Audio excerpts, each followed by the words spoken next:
dengan kaget juga sih pertama masuk dunia disabilitas ternyata banyak juga dramanya, ya nggak bisa di-spill di sini. Dan setelah materinya muncul, nah jadilah perdebatan karena siapa nih nggak pernah muncul dalam pergerakan disabilitas tiba-tiba ngomong soal disabilitas di koran nasional, ya kan? Aduh, barunya kayak kebayang. Alah, marketing doang itu.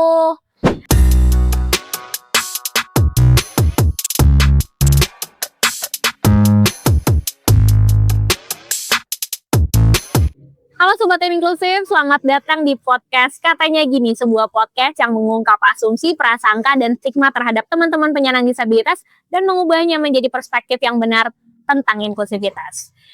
Ketemu lagi dengan aku, Tela, selaku CEO dan founder dari Connectken, yang akan menjadi host, semoga nggak bosan, di episode kelima kali ini.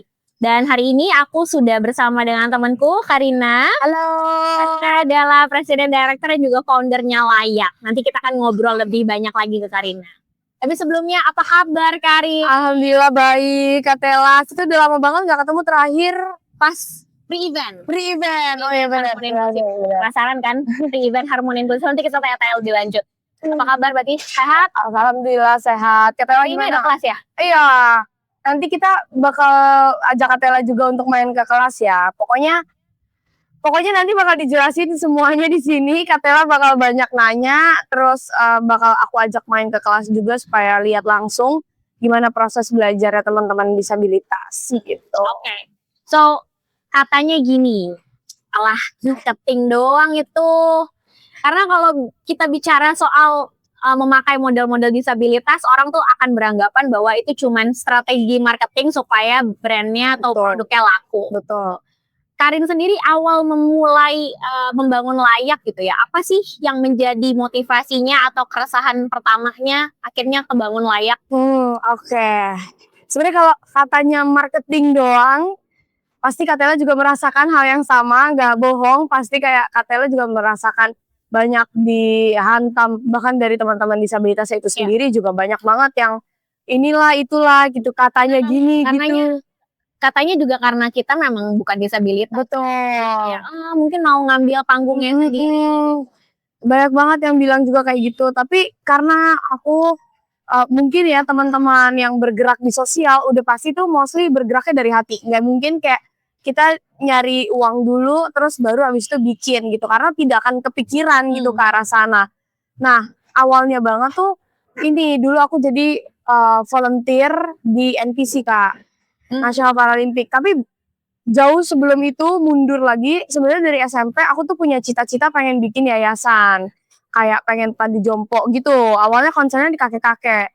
Terus berkembang jadinya kayaknya panti jompo dan panti asuhan nih jadi satu gitu. Dan di sini tuh kayak keberagaman agama, terus pendidikan kita juga bikin sistem sendiri gitu. Dulu tuh cita-cita kayak gitu. Sistem pendidikannya kayak gimana masih belum tahu, tapi udah tahu mau bikin kayak gitu. Nah, akhirnya berkembang sempat jadi volunteer NPC. Terus 3 bulan di Solo. Pas di Solo itu aku ngeliat teman-teman disabilitas tuh sempat jadi juara umum di anak Paralimpik gitu kan. Jadi kayak aku rasa bangga banget nih udah ngedampingin mereka, proses belajar yang ngeliat. Terus kayak mereka kan kayak ada atlet catur yang aku dampingin waktu itu. Aku cobalah main gitu loh Kak sama mereka. Dan ternyata tuh pas aku coba iseng pindahin caturnya tuh mereka hafal gitu. Dan itu tuh kayak menurutku wah ini beyond sih, ini keren banget ini orang gitu. Soalnya kayak dia harus mikir strateginya, dia harus ngafalin posisinya, bentuknya gitu kan. Jadi kayak menurutku dengan semua kekurangan yang mereka punya, mereka melebihi dari kita gitu. Tapi kadang aku jadi ngerasa kita yang terlihatnya sempurna sebenarnya banyak banget kekurangannya gitu. Nah, dari situ akhirnya kayak mikir terus exposure yang mereka dapat ketika menjadi juara umum itu nggak sebesar teman-teman non disabilitas atau non disabilitas. Tapi ya which is itu nggak salah juga sebenarnya. Cuman menurutku harusnya setara gitu, sama-sama banyak fansnya kan. Kalau atlet-atlet non disabilitas tuh banyak banget fansnya kan. Kalau yang disabilitas tuh aku ngerasa yang nonton juga sedikit, supporternya ya keluarganya aja mostly kayak gitu kan. Jadi aku ngerasa kayak sedih banget ya gitu. Terus akhirnya COVID Terus aku sempat kantorku waktu itu di agensiku itu masuk kantor walaupun COVID. Iya. Pas aku lagi jalan ketemu ini penjual kerupuk netra keliling gitu bapak-bapak. So aku turun aku ngobrol, aku tanya, "Pak gimana? Maksudnya penjualan sekarang COVID?" Aku ngeliat kan kayak nggak ada orang yang mau beli gitu, nggak ada orang keluar rumah kan. Nah jadi aku nanya, "Gimana Pak penjualan?" "Iya sepi nih, ada beli satu pun udah alhamdulillah." "Berapa emang Pak?" 20.000 satunya gitu kan. Terus aku kayak, terus gimana dong makannya, ininya gitu segala macam, dan dia jalan jauh banget gitu kan. Terus akhirnya aku berpikir kayaknya ini harus ngebantu teman-teman netra waktu itu untuk bisa lebih melek digital. Karena pada saat itu Kak, e-commerce tuh naik banget kan, kayak semua orang jadi jualan online. Nah tapi ada satu teman-teman organisasi yang tertinggal gitu tentang digitalisasi ini gitu. Jadi aku berpikir apa ngebantu teman-teman disabilitas ya, karena kalau punya panti asuhan itu aku tuh harus kayak minta donasi, minta stresnya tuh bukan mikirin anak-anak ke depannya mau dibikin apa nih, tapi stresnya bulan depan. Operasionalnya. Exactly. Jadi kayak akhirnya aku mikir kayaknya nanti dulu deh panti asuhan kalau bener-bener emang udah punya budget yang tiap bulan dari aku pribadi udah cukup, baru aku bikin panti asuhan gitu. Tapi kalau kita nggak mulai sekarang untuk membantu teman-teman yang lainnya itu, yang teman-teman disabilitas itu, mau mulai kapan? Nah akhirnya kepikiran lah kenapa gue nggak bikin sesuatu yang bisa berkembang bareng sama teman-teman disabilitas. Dan sorry banget tapi teman-teman disabilitas tuh kadang masih banyak juga yang punya mental minta-minta gitu kan. Nah sedangkan kayak mau sampai kapan kalian berharap sama orang lain gitu, bukan sama diri mereka sendiri gitu. Nah akhirnya kepikiran lah, jadi kalau menurutku bikin panti asuhan itu agak sedikit mengajarkan mereka untuk tetap minta-minta ke orang gitu kan. Jadi aku mikir kayaknya kita bangun bareng deh, ilangin mental minta-mintanya. Aku bener-bener nunjukin bahwa teman-teman non disabilitas itu juga nggak sempurna, jadi kalian nggak usah insecure. Kadang kan mereka sering, pasti Kak juga sering lah ngerasain kayak, kamu mah enak bisa ngelihat, kamu mah enak bisa ngedengar, atau dia dibanding-bandingin dirinya dengan kekurangannya, dan kita yang terlihatnya sempurna padahal kita juga nggak sempurna. Nah sebenarnya ketidaksempurnaan itu yang aku juga mau ajarin ke mereka bahwa kita juga nggak sempurna gitu, kayak kita juga usaha, kita juga sulit. Di Instagram Katela kan juga sering banget menceritakan tentang perjuangan resilience kita ngebangun, konekin resilience ngebangun layak. Ya mungkin kalau layak aku jarang post ya, karena emang bukan anak sosmed ya, mohon maaf. Jadi kayak, nah tapi maksud aku tuh tadinya emang mau kayak Katela gitu, kayak menunjukkan bahwa kita tuh sebagai non disabilitas juga punya resilience kita sendiri ngebangun ini dengan insya Allah dengan hati yang tulus gitu sejauh ini, bukan karena mungkin kalau kita nyari uang kita udah nggak di sini kali ya Kak, kita udah yang lain ya, kerjaan yang lain yang emang ditambang mungkin gitu. Kayak ngerti banget sih kesusahannya Katela di Instagram tuh real ya guys, itu bener-bener real. Aku juga merasakan, jadi itu tidak dibuat-buat atau dibikin drama, tapi memang kayak gitu dunia teman-teman disabilitas. Tapi untungnya kita masih punya hati, punya teman-teman yang nge-support sampai akhirnya kita bisa di titik ini, konekin di titik yang sudah jauh lebih tinggi tentu, dengan layak yang masih kecil banget. Tapi nggak apa-apa, tapi kita sama-sama support satu sama lain sih. Iya. Jadi aku tuh sepakat sama Karen mungkin yang bilang bahwa awal mulanya mendirikan Layak tuh sebenarnya tadi perjalanannya panjang ya, awalnya pengen bikin panti gitu, tapi at some point tuh Karen menyadari bahwa kita tuh harus merubah dari charity based mindset gitu ya, mindset yang belas kasihan, menjadi seorang disabilitas yang memang berdaya gitu, dan tidak terlalu berharap dengan donasi orang, dengan bantuan orang, tapi bisa benar-benar hidup setiap hari tuh karena usahanya sendiri gitu. Nah tapi aku penasaran juga sih, why Layak? Kenapa milihnya namanya Layak? Kenapa nggak yang lain gitu? Di tengah sebenarnya mungkin banyak pergerakan yang ada diva-divanya misalnya, ya kan, misalnya diva beauty atau diva apa gitu. Tapi kenapa Layak gitu namanya? Honestly, I'm very bad at names, kayak nyari nama atau nginget nama. Pokoknya berhubungan dengan nama tuh aku jelek banget. Jadi waktu aku nyari nama, aku diskusikan sama ibu, "Bu, aku punya konsep tuh kayak gini, aku pengen bikin ini, namanya apa ya Bu?" Gitu kan. Nyari, ibuku bilang, "Layak aja," gitu. Terus kayak, "Layak?" Tanpa dia menjelaskan aku udah nangkep gitu maksudnya. Jadi kayak, emang kan kita mau bikin ini, setara gitu kan. Kalau nama setara itu udah mulai banyak gitu. benar. Nah, aku rasa, oh kan emang goals-nya aku tuh pengen bikin si teman-teman, disabilitas ini tuh hidupnya tuh emang layak untuk dilihat, layak untuk diakui bakatnya, layak untuk hidup enak, layak untuk diberi kesempatan. Jadi layak tuh bener-bener layak seperti teman-teman non disabilitas sebenarnya itu sih. Dan layak kan, nantinya tuh saat ini kan layak itu masih seputar dunia fashion dan entertain. Tapi kedepannya akan bergerak ke arah IT. Jadi lebih ke ada entertain tapi ada IT juga buat teman-teman yang memang, disabilitas yang kayak teman-teman tuli, teman-teman daksa gitu, itu mau kita bikin program IT atau bahkan teman-teman autism, itu juga bisa kalau emang ada bakatnya gitu. Jadi bergeraknya dunia IT sama entertain. Nah, kalau kita terlalu mengerucut ke arah fashion, kita nggak bisa akan ngembangin kemana-mana lagi gitu sih. Kemarin waktu awal bikin tuh concern-nya itu gitu. Pertama kali bikin layak gitu ya. Kalau boleh di-spill dikit tuh apa sih tantangan utamanya? Entah itu misalnya punya tim atau dari sisi pendanaan atau misalnya dari sisi mungkin pergolakan batin Karin bersama dengan aktivis disabilitas lain gitu. Apa sih yang Karin rasain sebagai tantangan utama pas pertama banget mau bangun layak? Oke, pertama banget aku bikin layak itu, hal pertama aku bingung, karena bingungnya itu aku nggak punya teman disabilitas sama sekali atau keluarga disabilitas sama sekali waktu itu. Jadi waktu itu aku DM, nggak tahu kenapa waktu aku lagi sering ngomongin layak kayak biasalah algoritma Instagram muncullah Karaoke teman tuli dari Jogja. Ya. Nah, aku DM, "Kak, hai Kak, kenalan." Ternyata nah dari situlah berkembang. Nah, tapi kesulitan berikutnya adalah mencari model disabilitas yang memang oke gitu, yang memang udah tahu angle, yang memang bisa diatur, yang udah tahu pose. Nah, kesulitannya itu kenapa bikin sekolah, modeling gitu. Nah, awalnya itu, terus habis itu dengan kaget juga sih pertama masuk dunia disabilitas ternyata banyak juga dramanya, ya nggak bisa di-spill di sini. Tapi banyak banget dramanya ya dengan aktivis, atau organisasi disabilitas lain, Senior terus ya. yang lebih senior gitu.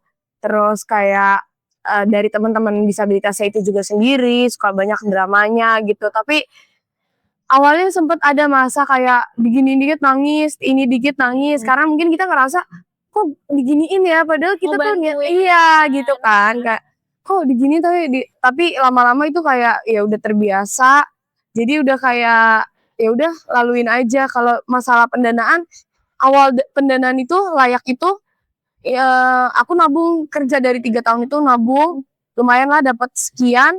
Akhirnya bikin bisnis clothing brand itu, terus pakai model-model disabilitas kayak gitu. Kalau Konekin sendiri aku jadi penasaran nih. Ini harus siap-siap ditanya balik siapanya nih. Persiapkan ya Kak. Tapi kalau Konekin awalnya struggle-nya tuh apa Kak? Struggle-nya mungkin karena kalau beda sama Karin ya, aku sebelum mendirikan Konekin memang membantu pemerintah untuk menyusun peraturan pemerintah turunan undang-undang disabilitas. So udah sering lah ya bertemu dengan teman-teman disabilitas, aktivis senior gitu ya. Tapi waktu itu kepentingannya adalah untuk nyusun regulasi ya. Jadi bukan dalam kerangka kita mau bangun sebuah social enterprise gitu. Jadi yang pertama kali pastinya adalah meyakinkan bahwa seorang Martella membangun Konekin bukan untuk masuk Kompas. Waktu itu soalnya pernah di zaman aku masih jadi konsultan bantuin salah satu kementerian. Terus direkturku nggak bisa diwawancara karena ada kegiatan lain, sehingga akhirnya aku yang diwawancara oleh Kompas waktu itu.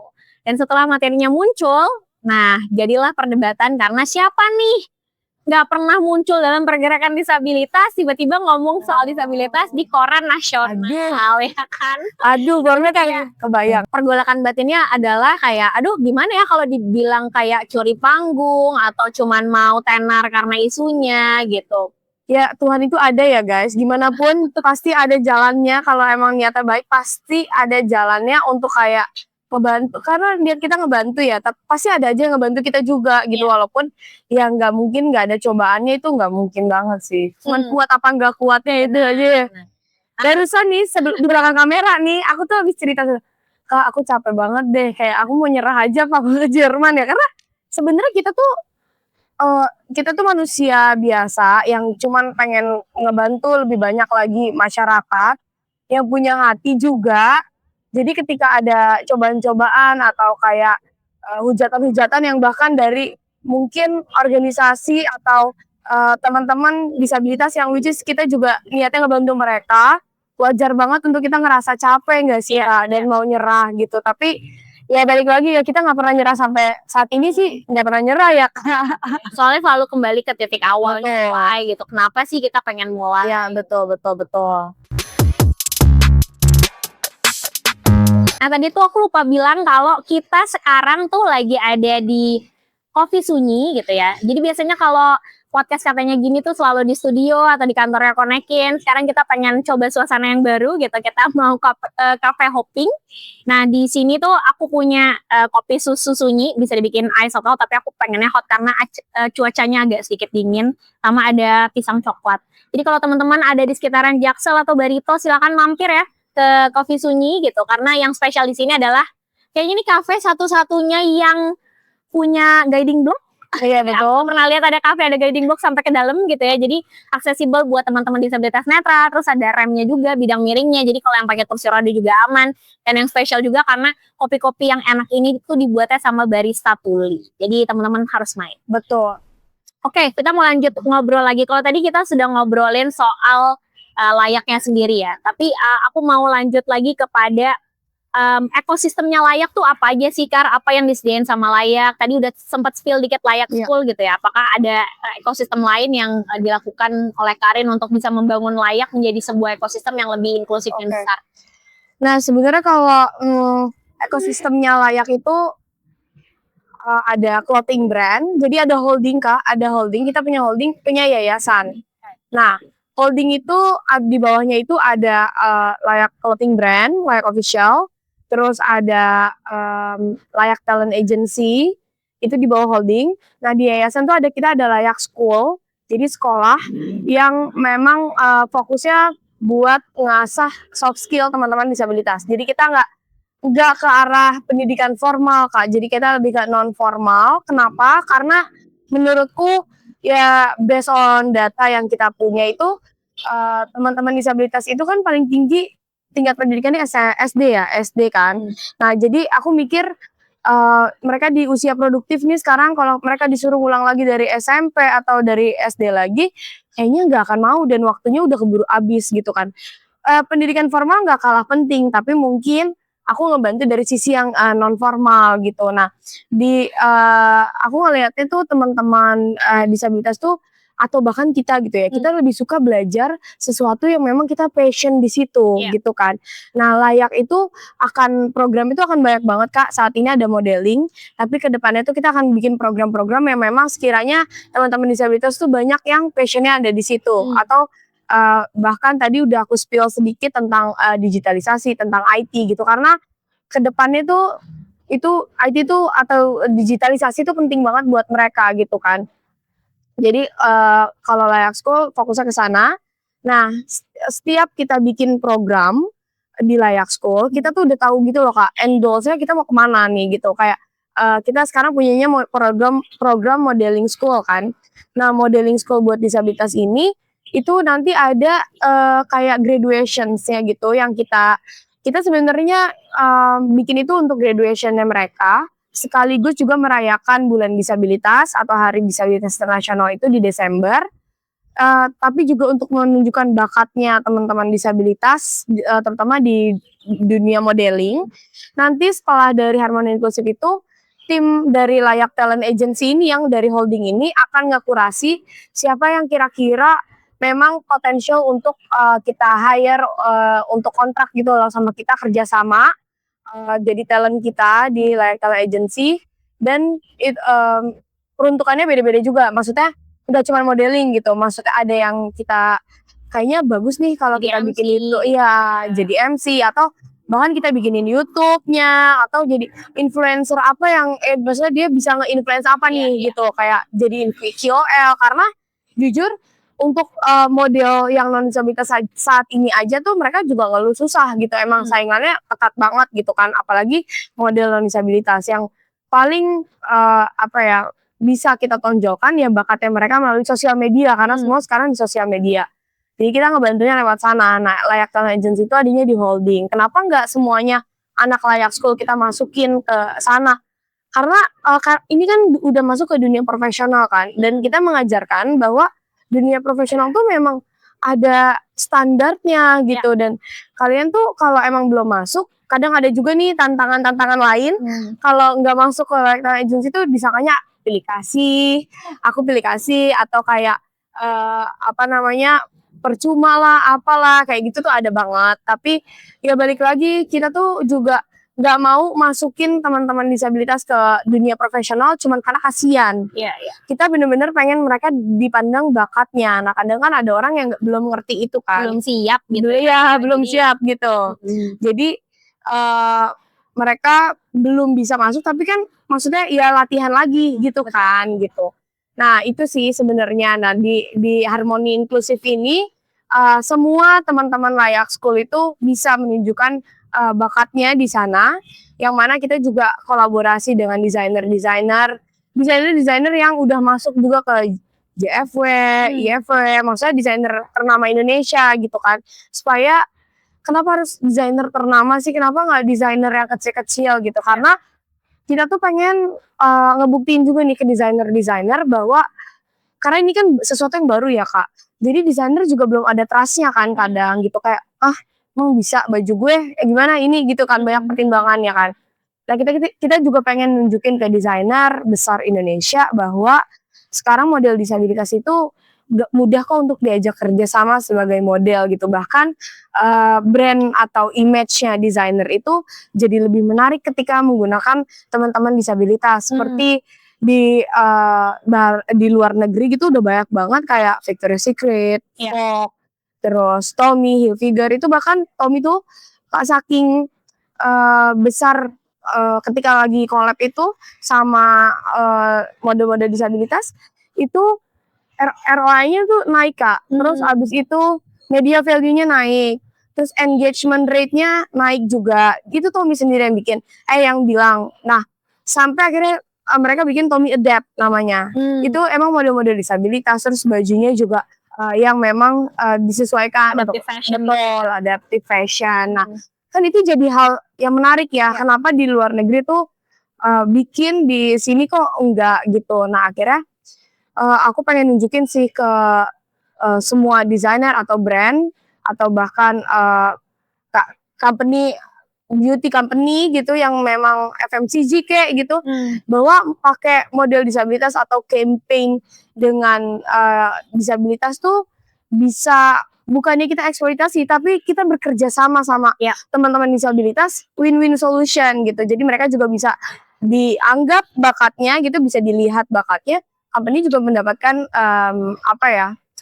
feedback yang bagus gitu dari masyarakat kayak gitu. Nah, balik lagi kalau ekosistemnya itu sebenarnya nantinya bakal luas. Bahkan ada Layak Talent Agency in the future. Jadi kayak teman-teman disabilitas kita kenalkan kita nargetinnya ke luar negeri gitu ya. Maka tour guide apa namanya Kak? Peserta turnya itu luar negeri gitu. Nah, kita tuh pengen manggil Indonesia untuk kayak diturin sama teman-teman disabilitas supaya mereka juga belajar, ketemu orang yang baru lagi, lebih luas lagi jangkauannya, terus Layak juga bisa lebih dikenal lagi sama orang-orang luar kayak gitu. Gitu sih. Tapi untuk saat ini jujur Li, aku masih fokusnya di Layak School dan Harmoni Inklusif karena udah deket banget nih harinya kan, Desember gitu. Katela kan sempet datang kemarin. Tanggal 23. Bagus banget. Jadi apa yang unik sebenarnya dari Harmoni Inklusif adalah selain daripada ngelihat disabilitas fashion gitu ya, tapi bagaimana desainer-desainer ternama tadi yang Karen bilang tuh bisa engage dan baju-baju mereka yang bagus-bagus itu dipakai dan gak kalah bagus juga ternyata kalau dibawain sama teman-teman disabilitas gitu. Dan aku ngelihatnya memang aku sepakat tadi sama yang Karen bilang, kita tuh harus juga tadi yang pertama tadi di segmen 1 kita bilang kalau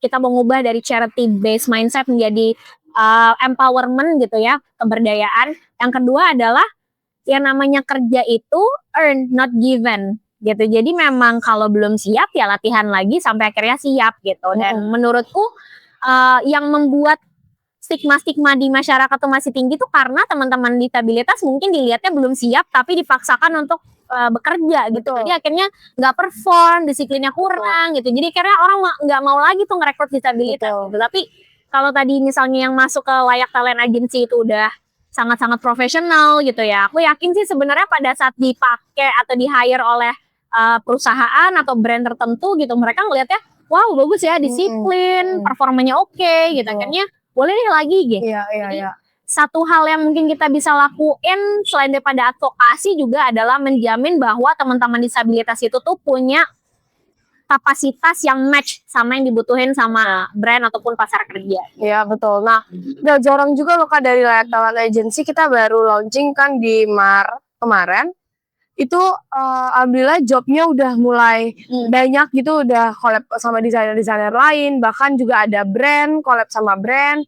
Terus kemudian juga collab sama fashion show non disabilitas. Kita sempat ada di Jakarta Fashion Week. Indonesia Fashion Week, kita ada di IFW, sama ada satu lagi di Karya Kreatif Indonesia by Bank Indonesia. Itu juga udah mulai pakai kita juga gitu. Oke, bukan sulap, bukan sihir, kita sekarang sudah ada di indoor. Nggak indoor sih, ini masih terasnya. Karena tadi tiba-tiba gerimis ya, gerimis bubar. Jadi kita mau lanjutin lagi, tadi ada pertanyaan yang kepotong. Nah, aku sepakat banget kalau tadi Karin menerapkan yang namanya seleksi dulu ya, sebelum masuk talent Layak Agency gitu. Karena kalau misalnya kita bilang semuanya harus dimasukin ke agensinya Layak, bisa jadi nanti pada saat ada yang hire ngerasanya kok kayak gini kurang profesional dan akhirnya nggak retain. Betul. Nah, tapi apa yang Karen tadi bikin tuh bagus banget, artinya yang belum siap boleh dilatih dulu lagi, tapi yang sudah siap masuk lagi. Tadi Karen juga sempat cerita udah ada di mana aja di Indonesia Fashion Week. Ya, kita udah kerjasama sama Indonesia Fashion Week dan dibayar as a profesional ya guys, bener profesional. Terus ada di Karya Kreatif Indonesia by Bank Indonesia. Terus ada beberapa kali juga kerjasama sama desainer dan itu tuh terbukti yang kalau maksudnya itu retain gitu, maksudnya nggak cuma one time doang, tapi kayak kebetulan kemarin yang Karya Kreatif Indonesia itu nge-handle Bazar Emera Group. Mereka udah kayak ini bagus banget sih kita Bazar magazine ya. Iya. Jalah. Bukan Bazar kasar ya, bukan kasar. Mereka udah mau ini kita harus pakai lagi nih gitu. Terus kayak Karya Kreatif Indonesia pun sebenarnya ngehubungin kita itu awalnya Emera Group itu ngehubungin lewat BM karena ngelihat si IFW itu Indonesia Fashion Week gitu. Nah, terus setelah itu juga kayak ada beberapa jadinya desainer-desainer yang ngajak collab kayak gitu dan udah beberapa kali sama Kak Wilson sih paling sering gitu. Oke. Menarik banget karena tadi pas diceritain bayar as profesional gitu. Mungkin yang banyak teman-teman tahu di sini kalau kayak penyandang disabilitas tuh seringnya tuh rate-nya di bawah daripada disabilitas itu betul. Tapi apa yang dilakuin sama Layak itu benar-benar bisa menyetarakan sih ya gitu. Artinya mereka dibayar juga as profesional dan setara dengan yang non disabilitas, model non disabilitas. Betul, karena kita bisa menjelaskan Kak bahwa mereka ini sudah dilatih gitu. Jadi maksudnya bukan kayak cuman kita cuman karena ya itu banyak yang dibilang teman-teman ya eksploitasi gitu. Tapi kita benar-benar ngelatih mereka dari nol. Kita juga yang ngepromosiin, kita juga yang fight buat mereka untuk kayak rate-nya tetap di situ gitu. Dan kita tapi itu juga harus butuh kerjasama dari talentnya sebenarnya, karena nih kita udah fight buat harganya profesional, please lo profesional ya gitu. Nah itu yang kita tekankan, makanya setiap mau fashion show kita biasanya H-1 ngadain latihan lagi sama mentornya mereka kayak gitu, supaya itu menjaga kualitasnya itu sih sebenarnya gitu. Ini pertanyaannya tidak ada dalam list, tapi aku penasaran. Aku tuh kenal Karin kan sangat humble gitu ya, terus kayak sangat sayang dengan teman-teman disabilitas, terutama yang di bawahnya layak gitu ya, yang diajarin dia layak sekolah gitu. Tapi kalau menjelang event, Karin tuh galak gak sih sama galak? Kirain kayak bener-bener oh harus gini gitu. Enggak galak-galak, aku bener-bener galak sih, apalagi Tegas gitu ya. tegas, bukan galak, tegas sih, lebih kayak misalnya ada, tapi tergantung kayak, karena kan di bawah naungan layak itu mostly disabilitas intelektual atau neurodiversity kan. Jadi kita kalau sama teman-teman neurodiversity itu harus lebih memahami tiap-tiap karakter. Nah setiap lagi mau show nih, misalnya ada karakter memang harus aku tegas banget, tegas benar. Tapi ada karakter yang nggak bisa ditegasin, dia malah makin ciut. Nah kayak gitu-gitu tuh harus itu butuh waktu untuk memahami mereka sih gitu. Nah makanya tim di Harmoni Inklusif itu Kak, aku suruh datang tiap minggu juga ke kelas buat biar mereka tuh kenal, Kak, tahu karakternya, tahu gimana handle-nya, karena kayak tahun lalu, belajar dari tahun lalu itu yang handle nggak ada yang bisa kecuali aku. Kalau ada anak yang mogok jalan atau apa tuh nggak ada. Aku lihat banget. Jadi tahun lalu tuh aku hadir ya ke Harmoni Inklusif gitu di Senayan Park ya. Iya, betul. Senayan Park, terus kayak ada satu yang kayak udah dipanggil nih sama MC-nya, tapi kok nggak muncul-muncul gitu modelnya kan. Terus aku ngeliat Karin lari ke belakang gitu, terus kayak dipeluk, terus diyakinkan, ayo bisa, kemarin bisa kayak gitu kan gitu. Akhirnya maju dong. Iya. Bener. Sekarang tuh berarti tim Harmoni Inklusifnya akan ikut pas latihan gitu ya, Iya. dikenal gitu. Betul. Bahkan yang kadang yang kemarin Kak Tela lihat juga, itu tuh orang tuanya tuh udah datang, mamanya tuh datang ngebujuk dia, nggak bisa, karena memang harus kita harus melihat habitnya mereka di kelas tuh kayak gimana, terus trigger mereka yang bikin mereka jadi, kita yang non disabilitas aja kalau mau manggung nervous kan, malu, apa deg-degan, ini juga mereka sama halnya gitu. Nah cuman kita juga sebagai non disabilitas juga punya cara kita sendiri, kita paham gimana caranya untuk nge-handle nervousnya kita gitu kan. Kalau mereka kan belum tentu. Nah, gimana caranya kita yang pendamping itu ngeyakinin bahwa kamu bisa, kenapa harus malu gitu. Tapi tiap anak beda-beda ya. Cuman kalau di kelas tegas banget, beda-beda. Kalau mau tampil, aku mencoba untuk kayak oke, dia maunya diginiin gitu. Tapi kalau lagi di kelas, nanti mungkin Kak Tela ngeliat ya, kalau ada yang bercanda aku bener-bener kayak marah gitu, karena mereka suka bercanda di kelas kan. Jadi kayak kamu kalau nggak mau belajar pulang aja gitu, bener-bener aku gituin. Jadi kayak bener-bener sama, nggak yang, karena kalau kita manjain mereka nanti ngelunjak. Jadi kayak ke kitanya nggak ada respect. Nah kita tuh butuh respect dari mereka supaya mereka mau dengerin omongan kita kan gitu. Nah makanya ada boundaries, kalau emang salah harus dimarahin dengan porsinya, kalau benar harus disanjung dengan porsinya juga gitu. Jadi kayak mereka tuh tahu boundariesnya ketika bercanda, ketika aku marah, ketika ngajar gitu. Iya, oke. Sekarang kita ngomongin lebih ke Harmoni Inklusifnya kali ya. Kayak sekarang Harmoni Inklusif itu persiapannya udah berapa persen? Terus kira-kira masih ada tantangan atau PR-nya lagi nggak sih menjelang Desember? Dan kalau boleh di-spill tanggal berapa, mungkin biar teman-teman pada ngebuk kalendernya semuanya. Sebenarnya tantangan banyak banget tahun ini tuh, berat banget. Kak Tela juga merasakan pasti. Tadi kita udah curhat di belakang, udah kayak mau nangis dua-duanya. Karena memang cukup berat gitu. Tapi ya sebenarnya kalau tempat kita masih nyari-nyari lah Kak. Masih kayak bingung mau di mana. Terus tanggal 6 Desember rencananya. Terus abis itu secara konsep sih sebenarnya semuanya udah siap sih Kak. Maksudnya kayak pre-eventnya kan kemarin kick off udah. Terus nanti ada pre-event lagi di CFD. Apa kayak bikin kayak festival gitu, hamin seminggu.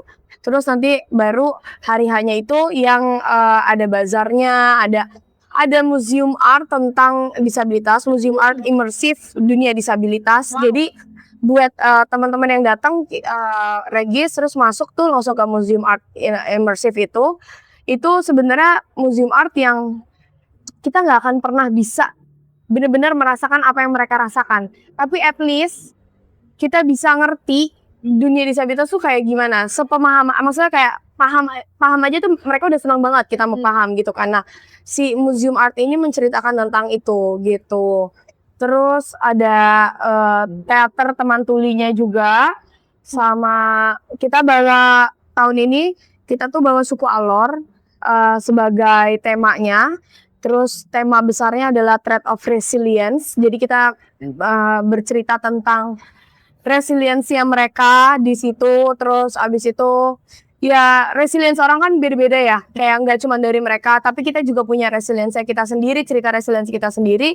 Dan kita pengen ngerajut itu jadi benang-benang yang jadi satu, jadi kenun gitu ceritanya. Jadi Thread of Resilience gitu. Nah, terus abis itu ada apa lagi ya Kak? Ada tariannya juga pasti yang diperankan sama teman-teman tuli. Dan tahun ini yang tantangannya adalah sponsor. Gak ada lagi. Tolong ya, bagi yang nonton nih, kalau ngerasa kantornya gitu, kayaknya CSR gue masih ada gitu, tolong langsung hubungin Tolong banget Karin ya, bisa via DM ke One Inklusif atau ke Layak atau ke Karinnya langsung. Iya, boleh banget karena konsep udah jadi semua, tenang. Jadi kalian gak perlu mikirin gitu, pokoknya pas bilang ke bos di kantor, Pak ada nih yang bagus, udah siap, tinggal injeksi aja dananya gitu ya, silakan. Tinggal cus. Amin. Oke, ngomongin soal harmoni inklusif nih.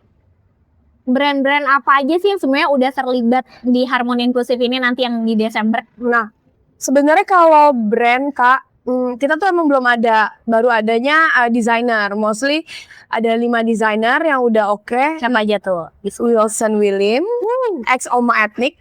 Jadi Wilson William bikin collab sama Oma Ethnic. Oma Ethnic tuh lagi di New York, ya di Chicago ya sekarang. Iya, lagi di luar ya. Betul. Wilson William ex Oma Ethnic, terus ada Ahmad Syamsuri Muda, ada Ahmad Rogita. Syamsuri Muda itu yang kemarin sama Toba Tenun. Betul. Aku tahu sih. Aku datang. Oh, datang. Yang kebetulan kakak iparku itu yang bikin, jadi Toba Tenun itu kan kain-kainnya itu dari benang kan. Nah, benang-benangnya itu dari Jabu Bonang. Nah, kakak iparku itu yang mengelola si Jabu Bonang. Jadi kayak benang-benang yang warna alam. Oh, yang emang dari ini ya, natural gitu ya. Gitu. Nah, terus ya Amot, terus habis itu semoga Toba Tenun juga nanti bisa masuk. Amin. Langsung ya Kak, tolong langsung.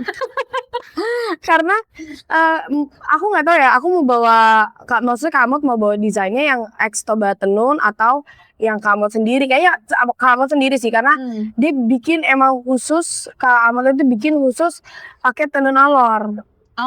Tenun alornya dari kita gitu, jadi kerjasama sama Gubernur NTT gitu. Terus ada Regita Zoro, terus abis itu ada Nita Seno Aji, ex Setia, sama Studio Ikatan. Studio Ikatan tuh dia desainer baru, tapi desainnya bagus banget. Dia udah masuk juga ke Indonesia Fashion Week gitu-gitu. Walaupun mungkin exposure-nya belum terlalu besar di sosial media, tapi maksudnya desainnya tuh diakuin gitu sama fashion show fashion show gede di Indonesia gitu. Kalian follow Studio Ikatan, coba cari follow IG-nya Studio Ikatan, bagus-bagus banget Kak. Studio Ikatan. Kayaknya Katela bakal suka juga sih. Wow. Dan harganya lumayan affordable kok, maksudnya buat desainer gitu. Nah, harapannya nggak usah ditanya, aku udah menjawab sendiri. Ya, gue pengen nanya, apa sih yang pengen Karen ajak kerja sama inklusif? Soalnya kayak sebenarnya banyak banget di benakku yang pengen banget aku ajakin gitu, brand ataupun desainer lainnya kayak Toba Tenun tadi. Terus mostly kita kerja sama Torenda. Kalau kalian tahu di Plaza Indonesia tuh ada kayak toko aksesoris gitu. Itu aksesorisnya dari Torenda. Tapi kalau Torenda, sepatu, aksesoris, apa yang tambahan-tambahan lainnya, sebenarnya kita juga masih nyari, mau ngajak kerjasama. Harapannya sama Kak Jeffrey Tan ada buat sepatunya. Semoga ya Kak, doain, amin. Terus apa lagi ya?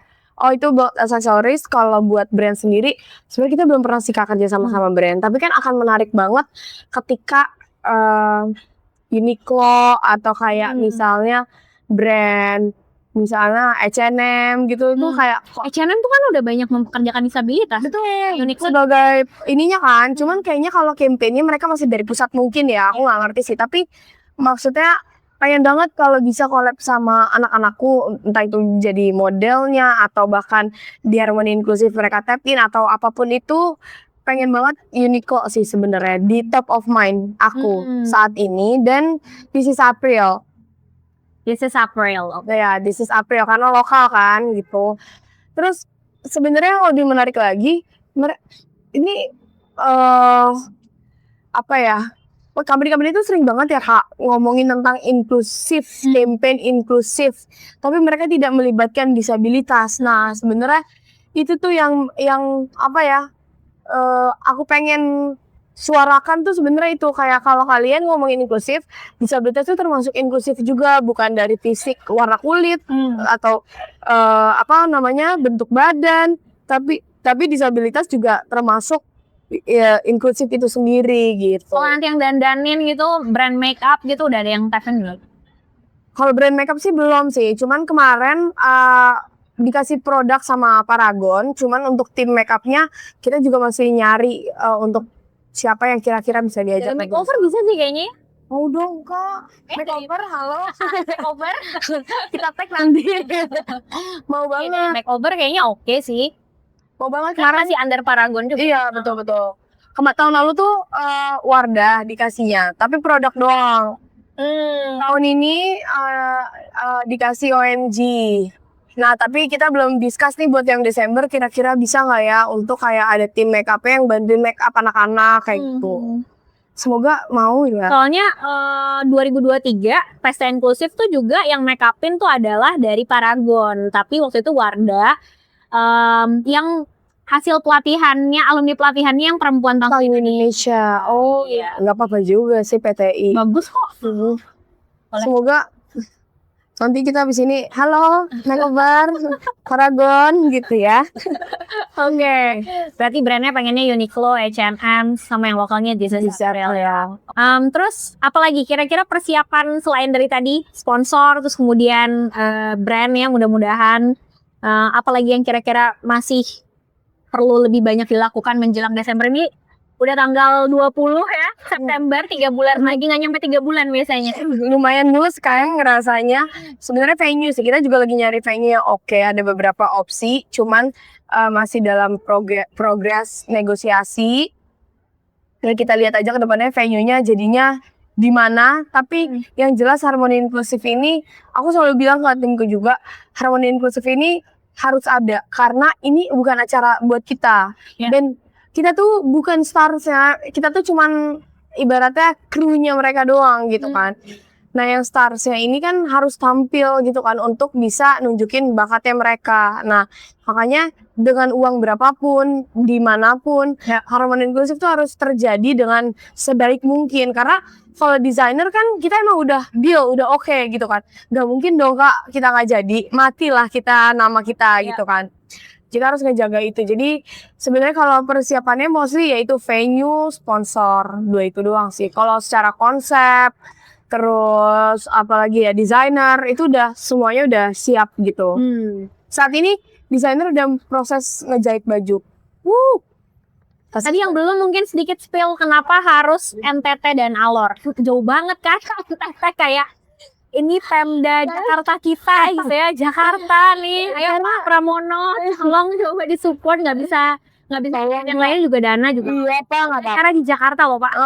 Tolong nggak Pak, bisa ya itu di CFD Pak, nanti kita bikin festival, kita bikin seperti Jember festival. Iya. Semoga bisa, amin. Jadi kalau tadi sampai lupa pertanyaannya NTT. Why NTT yang kenapa nggak yang dekat-dekat dulu gitu? Karena NTT tuh jadi sebenarnya itu lebih ke pribadi sih saya jujur. Soalnya dulu tuh waktu aku kuliah aku ngerjain project Jadi tiap kelas tuh ngerjain suku-suku gitulah Kak, nyari tahu. Nah, suku-suku di Indonesia. Nah, kebetulan aku dapetnya suku Alor. Oke. Kebetulan waktu itu aku jadi maskot ya, ratu-ratuannya gitu karena ternyata Alor tuh banyak kerajaan dulunya. Nah, tapi kan banyak orang yang belum tahu nih, belum denger tentang Alor gitu kan. Iya. Terus Alor tuh sebenarnya indah banget dan mereka punya tenun juga. Kan sama-sama NTT. Toba udah terkenal. Yang banyak kenal tuh Sumba. Sumba udah terkenal banget gitu kan. Udah nge-hype lah. Kenapa nggak kita sekalian hypein NTT aja gitu, yang lainnya yaitu Alor. Ntar kita ke suku Nias, suku mana pindah-pindah gitu sih Kak, tiap tahun rencananya. Jadi Kemenbud tolong ya. Tatapanku udah kayak tolong. Dibantu ya Pak. Supaya kita bantu serap anggarannya. Iya Pak. serap anggarannya, silakan. Kita saja menyerap seperti spon. Takut. Iya Pak, kita siap. Tapi ya udah Pak, takut ngomong. Ya, tapi kalau venue tuh nggak coba nyari misalnya dari kementerian gitu misalnya. Iya kita mau coba musnas sih benernya Kak, musim nasional. Cuman ya bagus kan, cuman disayangkannya nggak bisa ada exhibition kayak kan desainer udah bikin baju. Aku juga ngerasa tanggung jawab untuk kayak nampilin dong baju-baju mereka. Nah musnas kan nggak bisa, kayaknya tuh agak sulit Kak untuk nampilin exhibition baju-bajunya mereka gitu. Terus Sarina, tapi Sarina kan dia ini banget ya, komersial banget ya, maksudnya nyam-nyamnya gitu kan. Agak Aduh, menterinya berganti lagi. Iya kan. Kok jangan diganti lagi Pak Menteri Pak. Susah Pak deket-deket dia Pak. Terus apa lagi ya kemarin? Oh Pullman, Central Park.